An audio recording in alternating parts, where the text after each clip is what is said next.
Vous avez ici la chaîne de l'épargne des départements sur les 7 dernières années. Qu'est-ce qu'on regarde? Qu'est-ce qu'on remarque si on regarde la situation telle qu'elle était en 2010 par rapport à la situation telle qu'elle était en 2016?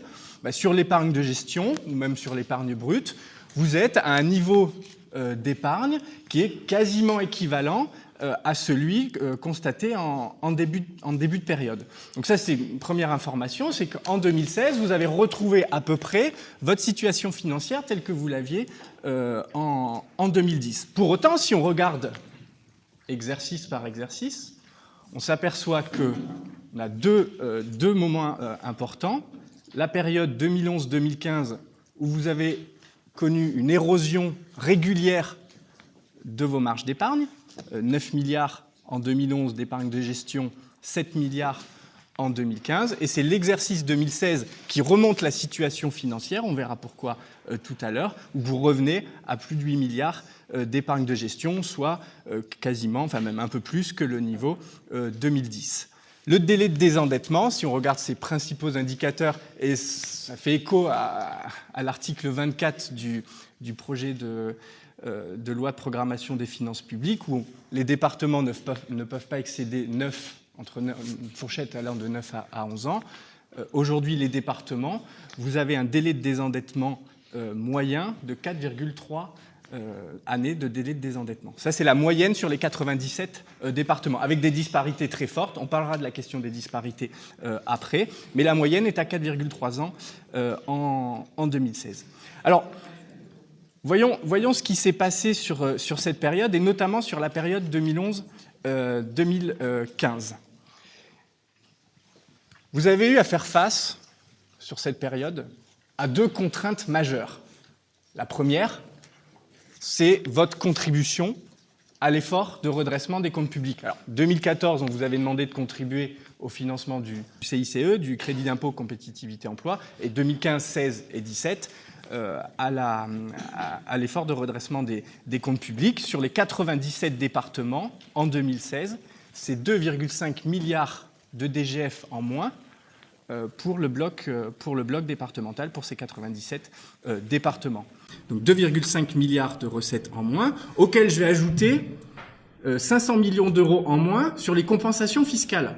Puisque, en même temps que la baisse des concours de votre contribution à l'effort de redressement public, on vous a baissé vos compensations fiscales, alors que vous avez retrouvé en partie dans la DGF, mais ça a été aussi fait pour financer le bloc communal. On l'évoquait chaque année, avec des baisses de compensation fiscale des départements qui allaient financer le bloc communal, les dotations d'aménagement des communes, la compensation de taxes d'habitation des communes.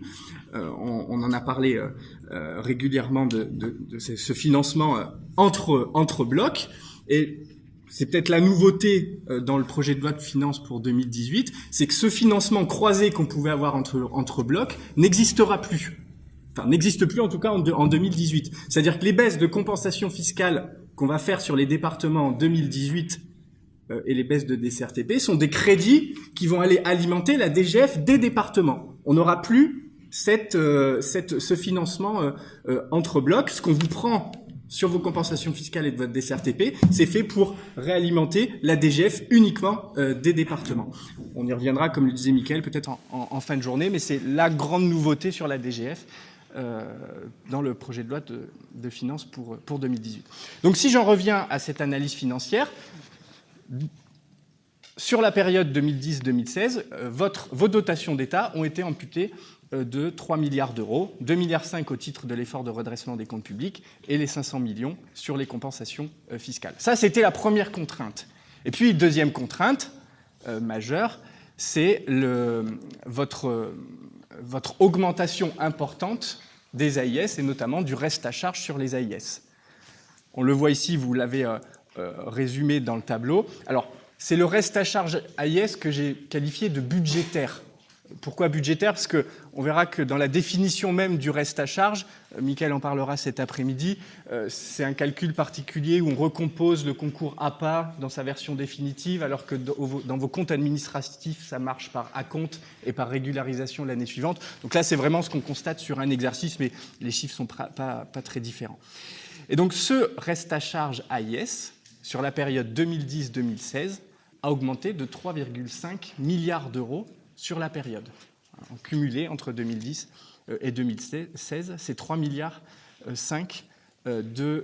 d'augmentation du reste à charge, principalement reste à charge sur le RSA, qui à lui seul, le reste à charge RSA, a progressé de 3,1 milliards. Donc en gros 90% de la croissance du reste à charge, c'est le reste à charge RSA.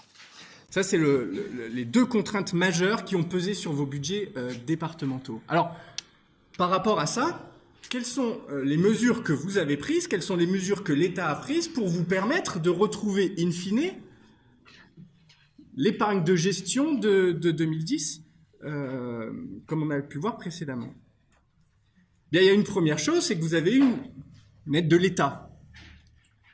Une aide de l'État, ça a été les mesures du pacte de confiance, pacte de confiance et de responsabilité de 2014, où l'État vous a donné les frais de gestion du foncier bâti, le dispositif de compensation Péréqué, c'est un peu moins d'1 milliard.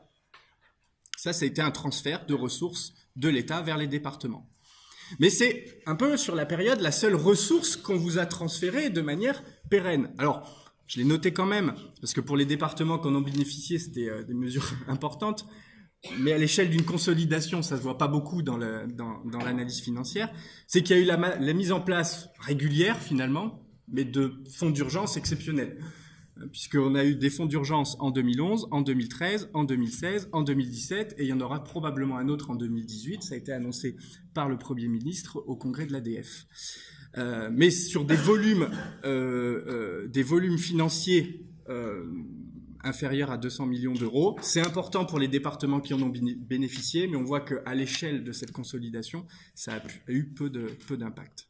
Donc ça, c'est premièrement ce que l'État a apporté. Quel levier vous avez également utilisé? Eh bien, le levier fiscal.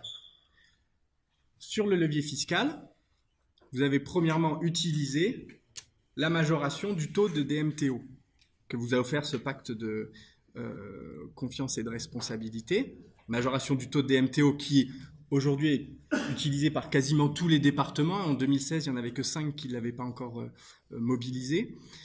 Et cette croissance du taux de DMTO a généré 1,3 milliard de recettes supplémentaires.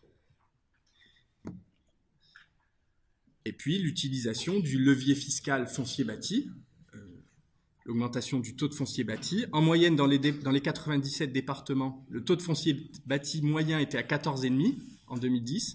Il est passé à 16,26 en 2016. Cette augmentation du taux de foncier bâti a généré 1,4 milliard, c'est-à-dire à peu près autant que la majoration du taux de DMTO, avec une augmentation du taux de foncier bâti qui a été en particulier forte sur l'exercice 2016, dans les départements urbains, on en reparlera tout à l'heure, donc qui a généré au global, c'est-à-dire ces deux augmentations de fiscalité, quasiment 3 milliards de recettes supplémentaires pour les départements.